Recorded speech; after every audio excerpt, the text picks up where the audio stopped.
నమస్తే, welcome to four sides TV. Andhra Pradesh రాజకీయాల్లో కీలక పరిణామాలు చోటు చేసుకుంటున్నాయి. అసెంబ్లీ సమావేశాల వేళ పార్టీ మార్పులు ఊపందుకున్నాయి. దాదాపు 6 నెలల క్రితం వైసీపీకి రాజీనామా చేసిన 3 వైసీపీ ఎమ్మెల్సీలు తాజాగా తెలుగుదేశం పార్టీలో చేరారు. ఈ క్రమంలోనే అరకు వైసీపీ ఎమ్మెల్యే కూడా పార్టీ మారుతున్నారన్న ప్రచారం జరిగింది. దీంతో అసలు వైసీపీలో ఏం జరుగుతోంది అన్న చర్చ మొదలైంది. నిన్న నాపై వచ్చినటువంటి తప్పుడు ఆరోపణలతో కూడుకున్నటువంటి ఒక వార్త అనేటటువంటిది వైరల్ అవటం మీరు అందరూ చూస్తూనే ఉన్నారు. ఇకపోతే teacher turned politician Regam Matsyalingam దారి ఎటువైపు? సైకిల్ ఎక్కుతారా లేక ఫ్యాన్ గాలి కిందనే సేద తీరుతారా అనేది ఇప్పుడు సస్పెన్స్ గా మారింది. గత కొద్ది రోజులుగా పార్టీ కార్యక్రమాలకు దూరంగా ఉండడంతో ఆయన త్వరలోనే వైసీపీకి గుడ్ బై చెప్పేస్తారని అందరూ భావించారు.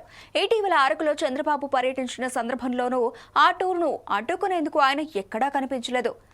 సో ఆయన్ని వదిలి వెళ్లే ప్రసక్తే లేదు.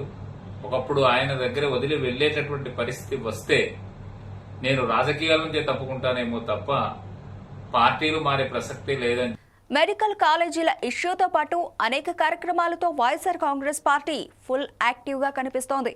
ఇలాంటి టైంలో అరకులో ఎలాంటి కార్యక్రమాల్లో పార్టిసిపేట్ చేయకపోవడం, ఆయన విజయవాడలో మకాం వేయడంపై అనేక అనుమానాలు నెలకొన్నాయి. వీటన్నింటిపై క్లారిటీ ఇచ్చారు మత్స్యలింగం.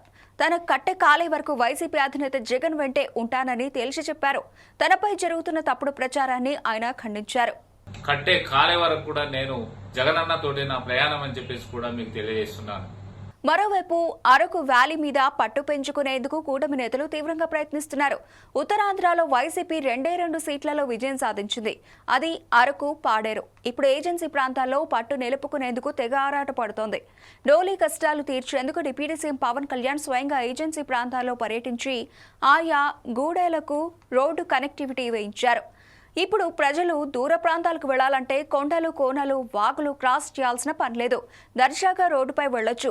ఎలాంటి ఆదాయం లేకపోయినా ప్రజలకు ఇచ్చిన హామీ నిలబెట్టుకున్నారు జనసేన అధినేత ఏపీ ఉప ముఖ్యమంత్రి పవన్ కళ్యాణ్. ఇప్పుడు టోటల్ గా ఉత్తరాంధ్రనే క్యాప్చర్ చేసేందుకు ఆయన రెడీ అయ్యారు. పవర్ లీడర్స్ ను తన వైపు తిప్పుకునేలా చేస్తున్నారు. ఇప్పుడు కూటమి నేతల కన్ను అరకు ఎమ్మెల్యే మత్స్యలింగం మీద పడిందనే ప్రచారం పెద్ద ఎత్తున జరుగుతోంది. ఇక వైఎస్ఆర్ కాంగ్రెస్ పార్టీ ఓడిపోవడంతో జగన్ కు బ్యాడ్ టైం స్టార్ట్ అయిందంటున్నారు ఆ పార్టీ నేతలు.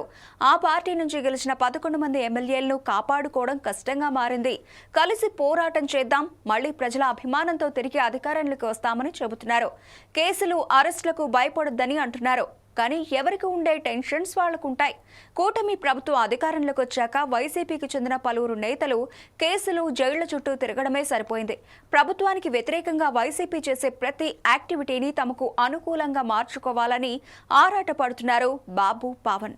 మరోవైపు పార్టీ మారుతారన్న ప్రచారం వేళ మత్స్యలింగం మనసు మార్చుకుంటున్నట్టు తెలుస్తోంది.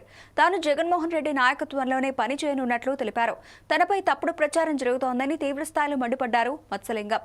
నా రేగం కుటుంబం జగనన్నతోనే ప్రయాణం చేస్తుందని కూడా మీకు తెలియజేస్తా ఉన్నాను. కాకపోతే ఇప్పటికే ఎమ్మెల్యే మత్స్యలింగం జగన్ కు టాటా చెబుతారని సోషల్ మీడియాలో ప్రచారం అనేది వైరల్ గా మారింది. నిజానికి మత్స్యలింగం పార్టీకి కీలకమైన టైంలో అంటీ ముట్టినట్టు వ్యవహరిస్తున్నట్టు వైసీపీ నేతలే అంతర్గతంగా చర్చించుకుంటున్నట్లు సమాచారం. జగనన్నతోటే నా ప్రయాణం అని చెప్పేసి కూడా మీకు తెలియజేస్తున్నాను. మరి రానున్న రోజుల్లో మత్స్యలింగం ఫ్యాన్ కిందే ఉంటారా లేదంటే సైకిల్ ఎక్కుతారా అనేది వేచి చూడాలి.